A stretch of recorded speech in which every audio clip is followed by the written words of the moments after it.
Hey, I'm not sure if you know about this, but I was a speaker and a trainer for Google for nearly 6 years. In addition to this, I've been a coach through a lot of my career, helping small business owners and entrepreneurs improve their businesses. But now with ADHD, I've learned a lot about helping other wise squirrels like me. Check out the link at wisesquirrels.com/coaching and book a free session with me to see if I can help you. I have a feeling I can.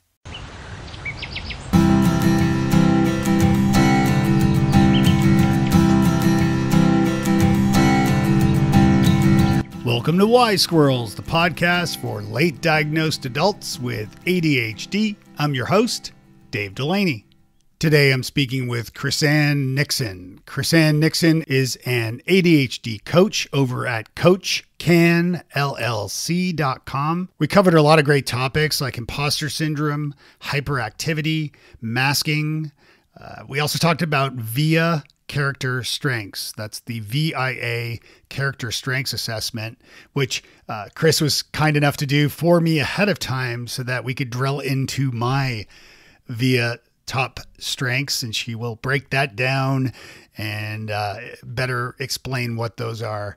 It's a fun deep dive into ADHD for adults, as all the episodes are for ADHD wise squirrels, and I'm thrilled you're here. I do want to take a moment to recognize someone who left a really kind review over on Apple Podcasts. This person wrote, "Game changer, 5 stars. I was diagnosed with ADHD during my retirement physical from the United States Air Force 20 years ago at 41 years old. And now, 20 years after that, still untreated, I'm dealing with the same issues. Now, it wasn't until I discovered this podcast that I began to understand how my brain works. I've had 2 successful careers, but can't help to think how much easier it would have been had I better understood my own brain.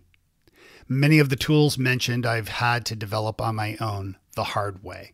And the biggest takeaway for me has been to accept the way I am and stop beating myself up over the way I process things. Your podcast has opened my eyes to so many things that have helped. Keep them coming, please. And it's because of you that I keep them coming. And I really do appreciate it. I always say thank you so much for your reviews. I really do count on them to understand and to hear from you. But of course, your reviews also help others discover the show. So when you write a review on Apple Podcasts or Spotify or wherever you listen to podcasts, it really does help not just me, but it also helps others discover the show. And I sincerely appreciate this. Thank you so much for that kind review. And thank you also for your service. And if you'd like to support the show beyond writing a review, you can also do so by sponsoring the show. If you're an advertiser or a sponsor and you would like to contribute, get in touch with me. You can also subscribe to the show through Patreon, where you can actually contribute each month. It's just the cost of a coffee, maybe a fancier coffee, $5 a month. And I do have folks doing that. And so for the Patreon supporters listening, I do sincerely appreciate you helping me out. This show is created out of my pocket, and I do depend on your support to keep it going. So at any rate, I will be quiet and get into this great conversation with Chrisanne Nixon. Yeah, tell me a little bit about what you do with your coaching practice. Yeah, so I finished my ADCA basic certification and have really appreciated the concepts and the coaching strategies that have been taught through that, and just the learning about the brain science and learning more about ADHD and helping to guide people through conversations about how to work past their challenges and lean into their strengths and really make their way toward the life that they decide that they want to create for themselves. Mm-hmm. And the thing that's been particularly interesting for me is I've been able to take what I've learned through ADCA, and then I'm also taking a master's program that focuses on positive coaching and athletic leadership, because I figured even though it's dealing with athletics, or that's the context that we're talking around, it can apply to leadership everywhere, and just that positive psychology, which it's so heavily rooted in, is a theme that there's definitely a lot of overlap and benefit, I think, from using those positive psychology notions and combining them for the ADHD population, along with character strengths. And what took you, what put you in that direction? What made you decide to get into ADHD coaching? So I was diagnosed formally with ADHD the early part of 2020, right before COVID put us all on lockdown. And I say formally diagnosed, because I was in denial about ADHD. I questioned whether it even really existed. And of course had that stereotypical image that I think so many of us have of the 4-year-old boy running around, not able to sit still in class, can't keep his mouth shut. And just went on this litany with one of my girlfriends, who was the one who had brought it up with me. And I said, I was co-valedictorian of my high school class. I graduated from college. I'm working on a master's program. I was like, there's no way that I have ADHD. And I started reading about it. And the more I read, the more I really connected with a lot of the things that were being described, especially as it presents in women. And so that got my attention enough to go see a psychiatrist and be formally diagnosed with ADHD. Started taking medication. And I think when I took the medication, and, I still remember taking it for the first time and feeling like I had just taken the biggest chill pill of my life. Thoughts quieted down that were going through my head. My girlfriend and I went to a coffee shop, and it was the first time that I can remember, there were tables around us and I couldn't hear their conversations. I wasn't focused on their conversations or thinking about them, and was really able to be present and just show up and be myself and enjoy having coffee with my friend. Yeah. And then there was no denying it at that point. Was it the same friend who had identified ADHD in you, or somebody different? It was. Did they comment, or did they notice? I don't know if they noticed. My husband noticed when I got home. He just noticed that I was in a much better mood, and didn't seem distracted, and just seemed really content and really happy. Yeah, it's amazing what medication can do. Certainly. Yeah, absolutely. And you mentioned how it shows differently in women.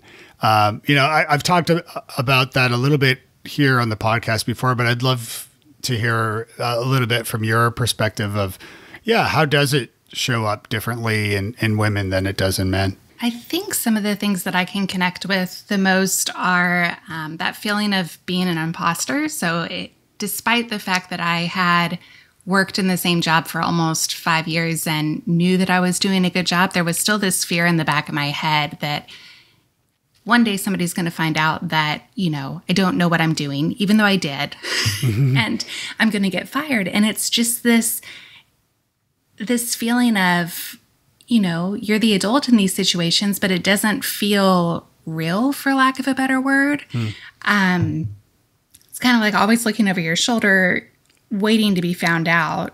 And masking, I think, is a big piece of it too, just trying to fit in different environments and kind of altering the way that you're acting based on who you're around.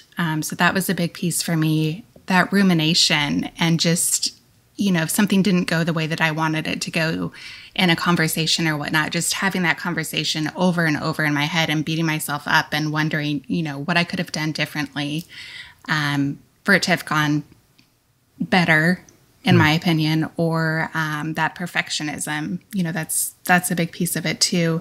And I guess a lot of it is just that hyperactivity, I feel like, in women shows up, and not just in women, but shows up more in different ways, I think, than stereotypes project. So, it is those racing thoughts. It is that, stimulating your brain by thinking about something or having catastrophic thinking, kind of expecting that worst case scenario to be what plays out. And maybe not the fidgeting, but, playing with a pen or clicking a pen or having a fidget toy or a ring that you can't keep your hands off of, or twirling your hands in your hair. Those are all, I think, less subtle forms of hyperactivity that I had no idea were related to ADHD. Yeah, I was reading a book about ADHD when I was diagnosed, and Your Brain's Not Broken. And in that book, yeah, I kept texting my wife as I was reading. I'm like, oh my God, like I totally knew this. And it was like everything from like chronically chewing my lips and chewing the inside of my mouth all the time that like I cannot stop stimming for some reason. And then I do this thing. I mentioned it on the show before, and it's just, it seems so weird.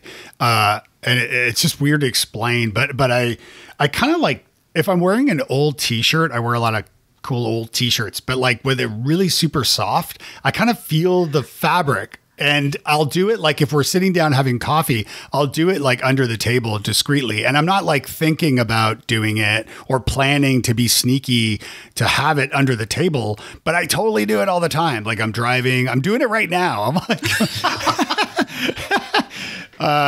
but it's funny. Yeah. It's one of those things that, and Tamara in her book, Your Brain's Not Broken, she mentions it wasn't that specifically, but it was something about like touching like fabric or something like that. And I was like, oh my God, that's totally me. So yeah, it's pretty interesting. Tell me a little bit about masking. You mentioned masking. How does that show up?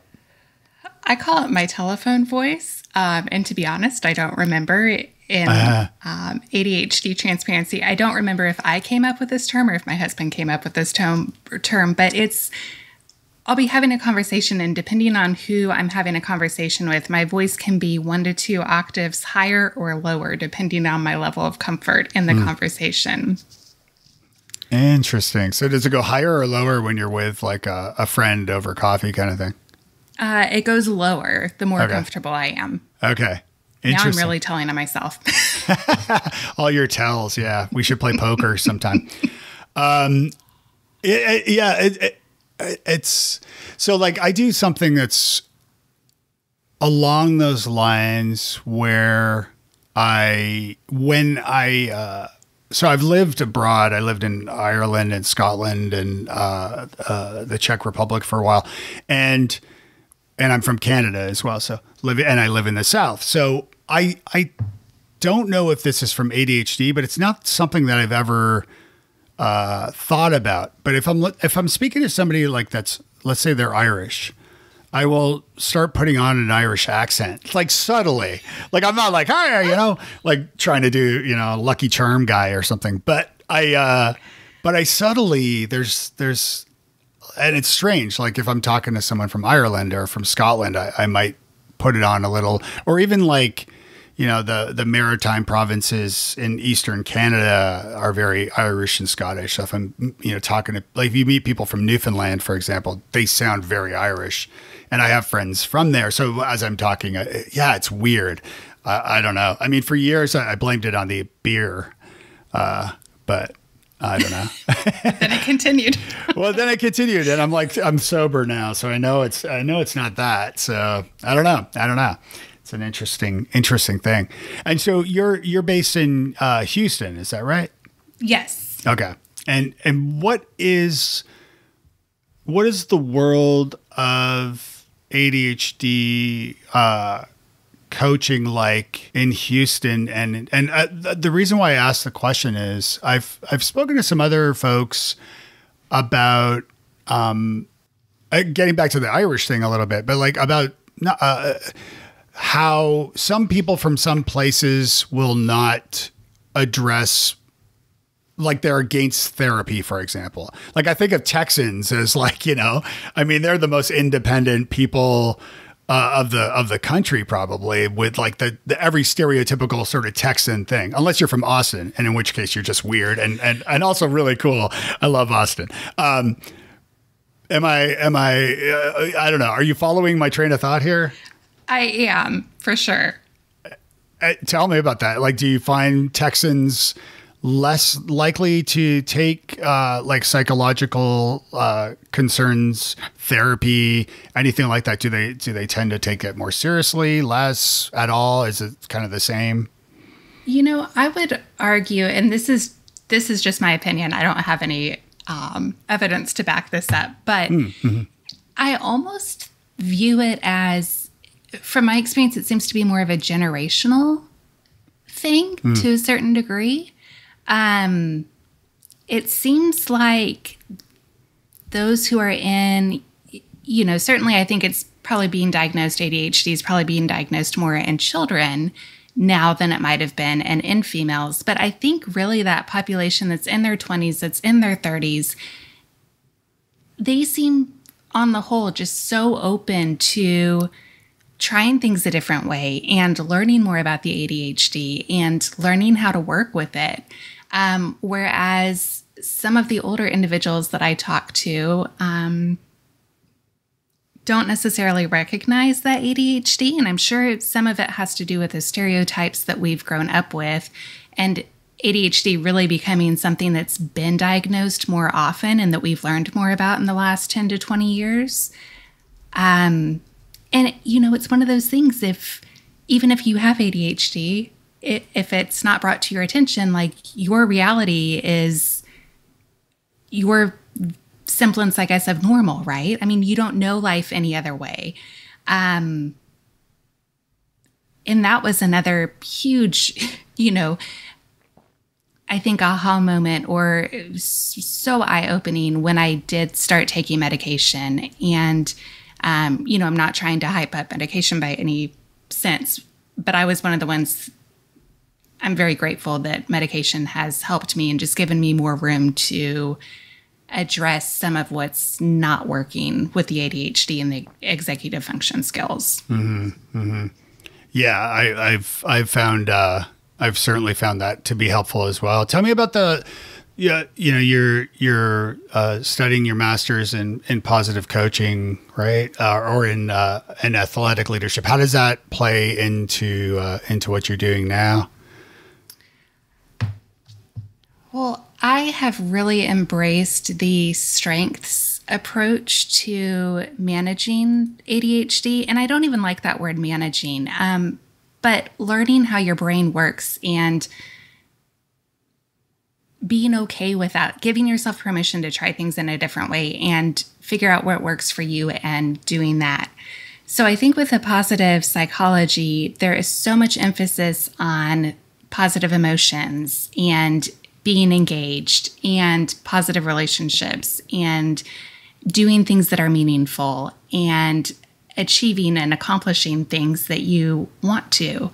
And those are, to me, that is a perfect, I want to say trifecta, but I realize there's 5 components of that. Yeah.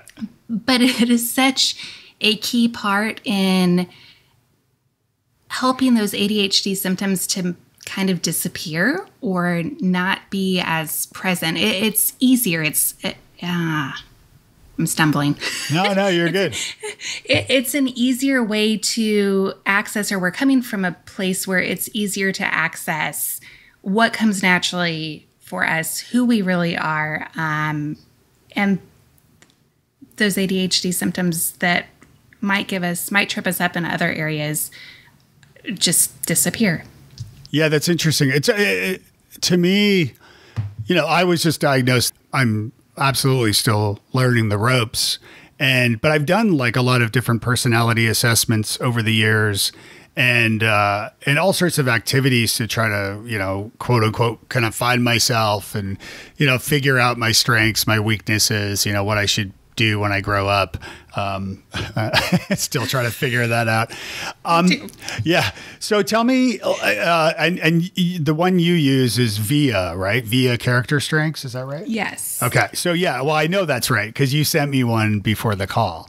And so I did the test and submitted the results to you. What made them, did they stand out to you at all? What were your thoughts? We'll be right back. Wise Squirrels is brought to you by 10X Conference Coaching from Future Forth. Have you ever attended a conference with no plan at all? only to return after the conference to your office and you have a pile of business cards sitting there on your desk for months. You might have some down there right now. I get it. We get busy when we get back to work. We're catching up from being out of the office or being away. There's a whole lot of money that's spent in attending and sponsoring and exhibiting at conferences and trade shows and summits. If you want to maximize the return on your investment of your next conference, check out 10X Conference Coaching. Stop wasting your money by learning everything you need to know before, during, and after your next big event. It's 10X Conference Coaching from Future Fourth and Y Squirrels. Get your first free session today at 10xcc.com. That's the number 10xcc.com. And now back to the show. I'm curious to ask you some questions about them before I guess really form a thought, because now I'm honestly more curious than anything else. Okay. But, okay, can I give a little bit of background information about the VIA? Yes, please. Okay. So when I say character strengths, they're essentially defined as our capacity to think, feel, and behave that represents essentially the essence of who we are, or our most authentic selves. And they're a way for us to demonstrate or kind of live out our values or what's most important to us. They were developed by a group of more than 50 researchers over a span of, I think, 2 or 3 years, who were trying to come up with a universal way to talk about the best parts of who we all are as humans. And they looked at things like religions around the world, different cultures, philosophy, psychology, and wound up coming up with 24 core character strengths. And they determined that all humans possess all of these strengths in different intensities. However, the interesting thing is, depending on what our values are and the context that we're in or the environment that we're in, will demonstrate different strengths, or we'll see different strengths that are exhibited. So typically the top 5 to 7 character strengths after taking the VIA are what are called your signature strengths. And those are the strengths that resonate most with you in terms of, like I mentioned, that essence of who you are. They're important to your values. Typically, you wouldn't be the same person if you didn't have that strength, or if you weren't able to exhibit that strength. You know, all these years, like I've come to understand myself quite well, my strengths and things like that, from, you know, all sorts of different activities, both, you know, more like everything from like, you know, kind of just fun personality assessments to like more like, you know, therapy and things like that are obviously more science based, but like doing and journaling and, you know, all these different exercises pre-diagnosis, that I got a pretty good handle of who I am, my strengths and my weaknesses. But now I sometimes think, knowing what I know now about ADHD and ADHD symptoms that certainly play into my strengths and my weaknesses, it makes me wonder sometimes like how much I am ADHD versus how much I am like Dave. You know what I mean? It makes me wonder, like, yeah, I don't know. Any thoughts on that? It's kind of weird question, but I think I know what you're saying. And I feel like that's one of those things that makes ADHD so interesting, right? Is sometimes those, what society terms, or, you know, what we largely term as symptoms or challenges. In other contexts, they're virtually eliminated or non-existent, right? So interestingly, some of the benefits of strengths, if you don't mind my sharing, are increased focus, accomplishment, sense of fulfillment, work satisfaction and engagement, self-esteem, positive emotions, energy. So they're things that actually give us energy instead of using up energy. Typically areas of interest, they help us manage our stress. So especially that interest in that positive emotion piece. I hope you heard a number of executive functions come up in there with the the focus and the self-esteem and some of the things that we naturally struggle with ADHD. And again, it's like leaning into these character strengths. We are able to effortlessly, or more or less effortlessly, express who we are and be our authentic selves. And we don't see those ADHD symptoms in the same way that we would in areas where we're not as interested or that aren't a strength, that don't come naturally for us. Yeah, it makes sense. And I think I heard a couple of things in there too that I'm curious to probe a little bit more about. Yeah. I think even in your sharing that, right, about taking some of the different personality tests and having a good idea of who you are, that right there, I think, speaks to the strength of honesty and your ability to look at yourself in an honest manner and reflect on who you are. But yeah. Yeah. Because I mean, I've been working for myself for about 11, 12 years now.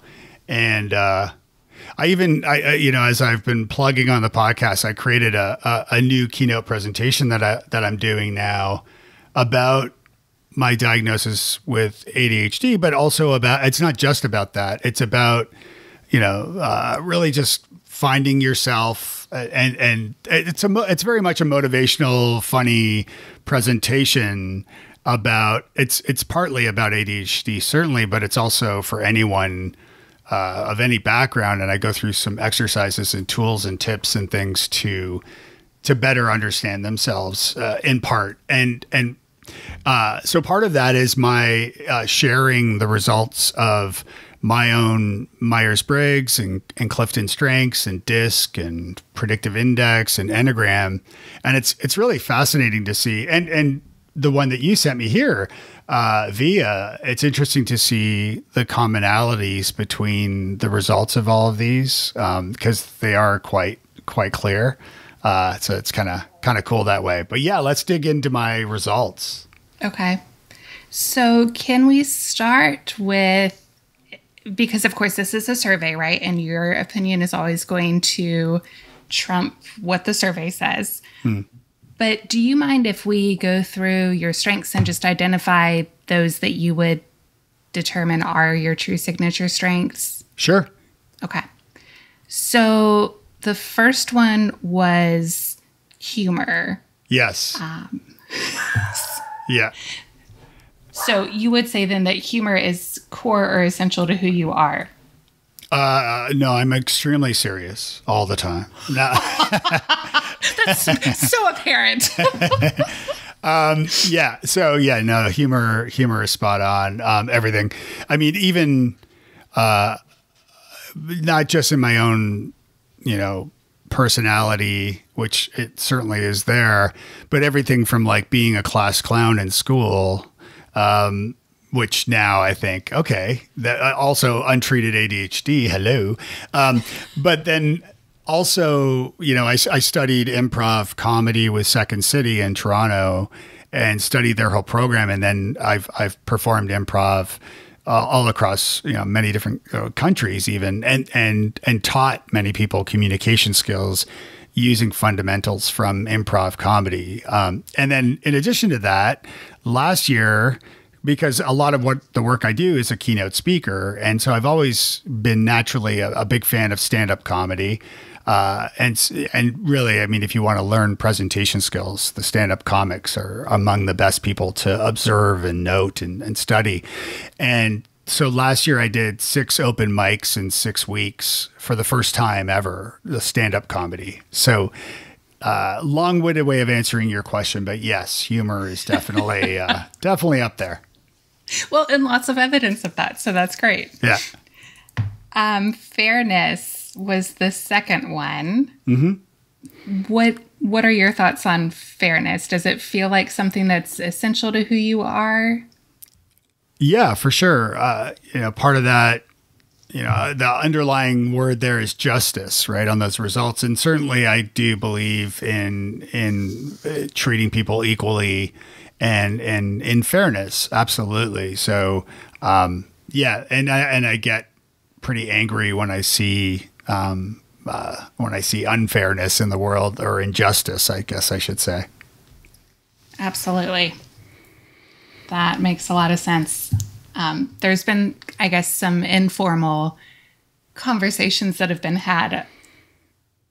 And fairness definitely seems to be one of those character strengths that shows up with a greater prevalence in the population that has ADHD for whatever reason. It's like we're rooting for the underdog. And I feel like especially for those of us who've been diagnosed later in life, there's just that real call, like you said, to kind of right things, right? And ensure that things are treated in a fair manner. Yeah, yeah. All right. I know I kind of went against my own quote unquote rules and shared my opinion on this one already. But what do you think about honesty? Does it feel definitive of you as a person? Yeah, honesty is the best policy, as the kids say. I have no idea if the kids say that. They should say that. But yes, yeah, I'm absolutely. I'm very transparent. It was part of the reason why I started Wise Squirrels, is I wanted to openly share what I was experiencing in my own discovery of my ADHD. So, really, this podcast, the blog, the website, like the newsletter, it's all, me trying to share what I'm learning and in doing so in a transparent and honest manner. So, it completely fits. It totally fits. I'm curious, do you have somebody who you consider to be a model or a mentor for honesty? That's a good question. I guess my wife, without ever really thinking about that aspect of it. But trust me, she's painfully honest. No, I think, yeah, it's funny with my wife because, I remember going to buy a car or I was something expensive a long time ago, and I had to haggle, and I actually like haggling, and I got that from my dad, who also likes haggling or liked haggling, I guess. And she hated it, and she's just like, "Why can't people just be like, this is how much the thing is really worth? Do you want to buy it? Yes or no? Why do you have to do all this back and forth?" So of course our last cars were all bought at CarMax, right? It's like you got the sticker price, there's no haggling, there's no, straight up, this is the deal. But yeah. So I suppose I would say my wife is very honest. Neat. Forgiveness was the next one. Does forgiveness feel like a core part of who you are? Yeah. It took me a long time to learn sort of forgiveness. But absolutely, I think, I think that is. My dad and I had a falling out many years ago, which resulted in us not talking for at least a year. It was probably a couple of years. I was quite young, and I finally just decided, it wasn't so much forgiveness as it was just he invited me out for a beer, and I was like, he's never invited me for a beer before. I used to steal his beers, but and so we went out and had a beer together, and it was the first time in a long time that we had kind of patched things up and forgave one another. So yeah. I'm forgiving. That's very neat. And I like too that I'm hearing, it doesn't mean that you forget everything that's happened, right? But you accept those shortcomings and, that feeling of, I don't want to say unfair, but that's what's coming to mind first, right? And going with it. Just recognizing that we're all human, we all make mistakes. Just letting it go and moving on. Yeah, life's too short, I'll be the first to admit, I'm not a saint by any means. I have some grudges. I don't know if I have really big grudges or anything, but there's certainly people I've been burned before, and I'm like, all right, but yeah. So I'm not I'm not a chump or something. You know what I mean? But yeah, I'm totally playing a forgiving. What about kindness? That was your next one. Yeah. So, I mean, I developed something I call the NICE method. And with my business with Future Forth, which is my, my core business, I do presentations and workshops and training on communication skills. And all of that kind of fits into a framework around something I call the NICE method, which is really about ultimately, just improving the way you treat other people. In that keynote presentation that I do now about my ADHD, one point I make in it is about the value of understanding yourself, but also respecting yourself and loving yourself. And so I've always been a big fan of, the old golden rule of just treat people the way you want to be treated. And that gets into being nice and being kind. However, the caveat there that I discovered in creating this presentation, that's my newest one, is if you don't treat yourself well, or if you treat yourself poorly, then, if I say treat people the way you want to be treated and you don't care how people treat you or how you treat yourself, then it kind of negates on the whole golden rule thing. So getting back to kindness, I think it's important to focus not just on the good you can do, but also on how you treat yourself. I love that aspect, and that you mentioned that. So important. What about curiosity? Does it feel like a central part of who you are? Yeah, I mean, I love learning. I really do love learning. I read mainly nonfiction. Not to say, I mean, fiction obviously is important, but I listen to a ton of different podcasts and audiobooks and all that stuff. So, and I like the fact that the word under curiosity is wisdom. And, that fits perfectly into why squirrels, because that's obviously where the whys comes from. It's from our age and our experiences in life. Being a late diagnosed adult with ADHD, it's, you've come this far and you've had successes and so forth. So absolutely, being curious about things is important, because that's how we keep learning as well. Absolutely. Yep. Being open to trying new things and absolutely love it.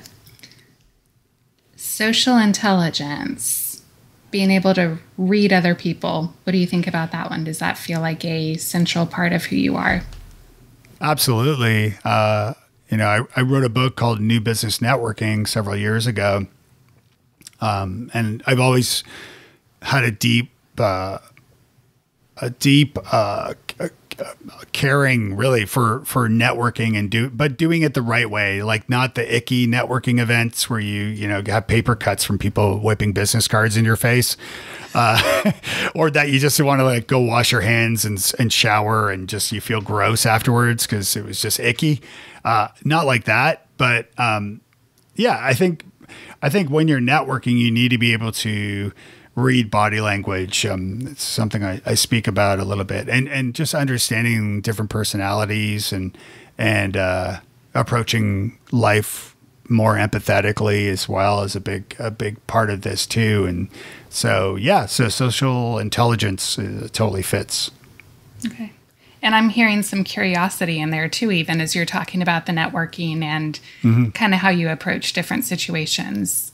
Absolutely. Yeah. I mean, with the questions I ask people, but also, with my, I write and talk a lot about the importance of listening, of using active listening and using those skills. So, so that taps into both of those. So if I were to read through the list of what we've potentially identified as your signature strengths, the humor, the fairness, the golden rule, honesty, forgiveness, letting it go, kindness, and applying that to yourself, curiosity, and social intelligence, what thoughts or emotions come to mind for you? Well, certainly, validation. what I find that's interesting with, personality assessments like this is that they don't normally reveal something you don't already know about yourself, even if you've never done one before. It's not like any of this is a surprise to me. But what's great about personality assessments, in my opinion, like this, is they confirm what you know about yourself, or maybe they remind you of things that you know about yourself, but maybe for whatever reason you haven't been focused on or thinking about or tapping into. And so, yeah, I think it's a nice way of confirming and reminding yourself about your strengths. Absolutely. I can ditto everything that you just said. Mm-hmm. But I think it's neat that with the VIA character strengths, if something is lower for you, and you kind of talked around this, I think, a minute ago, but it's not that it's not a strength of yours. It's maybe something that you don't value as much as you might value some of the other strengths, or something that you've forgotten about, right? And so being reminded of these character strengths can help you just be more intentional about how you want to show up and making sure that your actions and your values are in alignment. Yeah. And there's 24 strengths, right? That it produces in a list from 1 to 24. And so would I assume that 24 is like the bottom of the list for me, right? Yes. Okay. Yeah. So that's interesting because, yeah, like if I look at my list, like 24 is perseverance. And when I think about myself and like finishing some projects and things, I have a tough time sometimes, finishing things. And I find that's interesting because that's also like a big trait of ADHD. And then like, there's prudence and humility and self-regulation. I mean, self-regulation is an interesting one, in my opinion, that really stands out too as sort of further down the list at coming in at 21. But self-regulation, I mean, I used to like drink a lot. I would smoke a lot, like when I was smoking cigarettes 25 years ago or whatever. And I quit drinking like 3 years ago, but even like eating food and snacking. But then again, when I learn about, and coffee, well, that's my weak spot. But again, the more I learn about ADHD, I'm like, oh, well, I don't have any dopamine. And so it totally makes sense that untreated ADHD would result in many people, not everybody, of course, but many people, including myself, to have that sort of addictive personality where you eat too much or you smoke too much or drink too much or whatever it is. And, even growing up, my dad was a bit of an alcoholic and drank like a fish, but he drank like scotch and whiskey and heavier alcohol potencies. And I knew to always stick to beer and kind of avoid hard liquor. And then I knew people who, kind of growing up, going to a lot of like concerts and different scenes, I saw people doing like hard drugs, or people that I knew, and I knew myself, my own personality, like pot, sure, whatever, but I'd stay the hell away from anything more addictive or not to say pot's addictive, but you know what I mean? Like trying to avoid hard drugs because I knew like if I ever tried heroin, I would be dead within a week. So I guess there was some elements of self-regulation as far as knowing my boundaries and avoiding some things. But as far as like, alcohol or smoking or beer or whatever, yeah. So self-regulation is interesting too. It definitely is. And, it's typically, not always, but it's generally in the bottom strengths for everybody. So not just those with ADHD, but everybody. And it's you mentioned a couple of things in there too. It's interesting for me with food that it can also be a form of stimulation. And so it's not necessarily all about that dopamine, but just looking for ways to entertain ourselves and keep ourselves engaged. And then with the drinking and with the drugs, I think it's 50 to 60% of people with ADHD have had a history of a substance abuse issue. I mean, the relationship between ADHD and substance abuse is incredibly high. And I think for a lot of people, it's a form of self-medicating, right? Right, yeah. And just trying to manage the symptoms if you without that understanding of what's going on behind the scenes, so to speak, or right. up in the brain. It's funny with the pleasure of eating too, because to your point, my family and I were in a little village in Portugal, and we found this little local, kind of mom and pop restaurant, and we were staying at an Airbnb there for a few nights. We ended up the food was so good that we ended up going back the second night. And then we saw this like British family sitting there. And I commented to them, I said, "Didn't we see you last night?" And they're like, "It's our fourth night here." And we went back like another night as well. But my kids and even my wife kind of made fun of me because like each time I was eating there, it was like I almost wept. It was like just so good.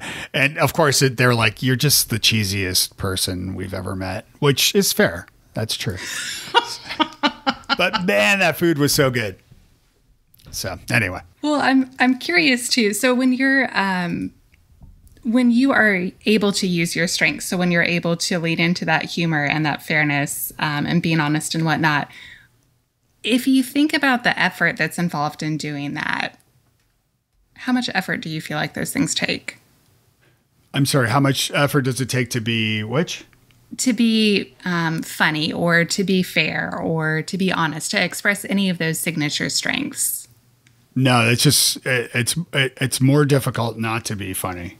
Makes complete sense. And just further proof that, definitely sounds like one of your strengths. Yeah. Yeah. It's, like there's a time and a place, Dave. I've heard that a time or two in my life. So yeah, no, this is really fascinating. And I want to make sure that folks, reach out to you to learn more about, the coaching you do. And I think with as I said, like, I think even though tests like assessments like this, are not they're not formally scientific. I think they complement the science behind the research into, different personality types or different or different neurologically speaking. I mean, as far as like neurodiverse minds like mine. So it's interesting because it's all kind of it seems to play a part into, the overall operating system. So it's pretty fascinating. Absolutely. I love that it gives us with the strengths, it gives us the choices to what strengths we want to engage with. And if we want to develop a strength a little bit more, we can practice and develop that strength. I think that's really empowering. Yeah, totally. So Chris, how can people learn more about what you do and get a hold of you? Because I want to be mindful of our time here. So. Absolutely. So my website is a great place to go to connect. It's coachcanllc.com. Mm-hmm. Or sorry, I don't know why. Let's get tripped up on the easy part. Yeah. Or email is perfect too. My email is chris@coachcanllc.com. Mm-hmm. So either one of those work. I am currently doing one-on-one coaching for adults with ADHD or adults who suspect that they might have ADHD. There's no need to be formally diagnosed, but just, taking more agency and investigating who you are and making sure that's how you want to show up and creating that life that you most want for yourself. And then I'm also going to be doing some strengths classes where we'll be looking at ways to learn more about our strengths and find evidence of those strengths and practice using them more and more to benefit with all those benefits that we mentioned, the improved focus and feeling good with who we are and how we're showing up in our lives. I love it. I love it. Well, this has been so much fun. Thank you so much. And thanks for doing the assessment and sharing the results with me. It was interesting to kind of walk through that stuff. So yeah, I loved it. Absolutely. I enjoyed it too. Thank you. Hey, if you liked what you heard today, would you do me a favor? Would you visit wisesquirrels.com/love? That's where you'll find links to become a Patreon by supporting the show. You can advertise on the show. You can also record an audio comment, question, or even email me a question that I can include in an upcoming episode. And you can even leave a little review to let me know how I'm doing. There's more there. wisesquirrels.com/love.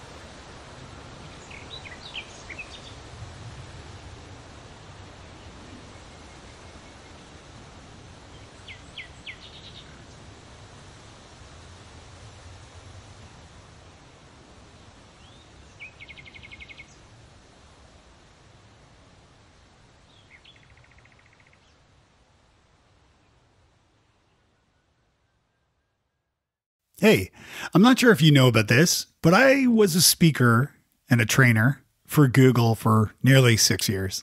In addition to this, I've been a coach through a lot of my career, helping small business owners and entrepreneurs improve their businesses. But now with ADHD, I've learned a lot about helping other wise squirrels like me.